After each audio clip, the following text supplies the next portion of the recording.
এষাৰ কথা আছে, এনেই মৰিছোঁ ঋষিৰ সাপত, আকৌ দিছে ধানৰ ভাপত। আমি অসমৰ জনসাধাৰণে বিভিন্ন সময়ত প্ৰাকৃতিকভাৱে হোৱা বানপানীৰ বাবে বিভিন্ন সমস্যাৰ সন্মুখীন হৈ আহিছোঁ।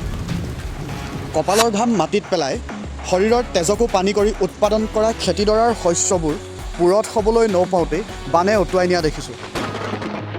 নিয়া দেখিছোঁ বহু কষ্টৰে প্ৰতিপালন কৰি পুহি ৰখা হাঁহ কুকুৰা গৰু ছাগলীবোৰ। নিজাগৃহ বাসস্থান থকাৰ পাছতো আমি আশ্ৰয় শিবিৰত আশ্ৰয় ল'বলগীয়া হয়।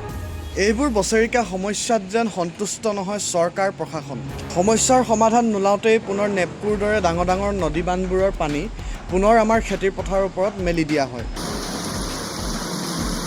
চৰকাৰ জনপ্ৰতিনিধিয়ে বিস্কুট তেল দাইল দিয়ে যেন সামৰিব খোজে নিজৰ কৰ্তব্য। কোনোদিন দেখা নাই শাসনাধিষ্ঠ চৰকাৰৰ জনপ্ৰতিনিধিয়ে এইসমূহ প্ৰশ্ন সদনত উত্থাপন কৰা। আশ্বাসৰ বাহিৰে যেন বানৰ শেষত অসমৰ জনসাধাৰণৰ হাতত আৰু একোৱেই নাথাকে।